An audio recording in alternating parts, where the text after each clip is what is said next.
Good morning सर्वांना. आता सकाळी सकाळी आलूला बांधलं इथं बाहेर, कारण रात्रभर भरपूर पाऊस होता आणि थोडंसं आहे खुलं बघा. आणि इतके गोड लागते की नाही पाडाची सीताफळ. आम्ही अशी सीताफळ झाल्याशिवाय काढतच नाही, तर झाडाला पिकू देतो कारण खूप छान लागते.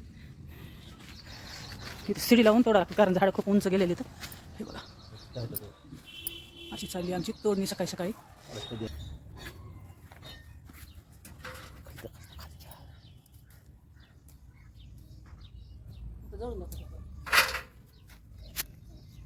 झाड बघा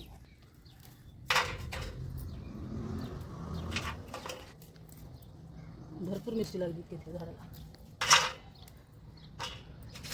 उभरलं तर मिरच्या कधी काढू देत नाही काही. नीस निघले तर दोडके निघलेत तर बघा किती फ्रेश भाजीपाला आणि किती फ्रेश फळं. आपल्या घरच्या अशी मेहनत केली की आपल्याला खायला भेटते. नाही तर 20-20, 30-30 रुपयाला एक सीताफळ आहे बाजारात. सगळे जे आहेत पाडाचे सीताफळ आहेत हे बघा.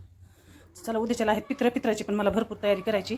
तर आमचं छोटंसं शेत कसं वाटलं ते कमेंटमध्ये नक्की सांगा. आणि आमचं माळवं निघलेलं कसं वाटलं, जसं की मिरची, कंस, दोडके, चवळीच्या शेंगा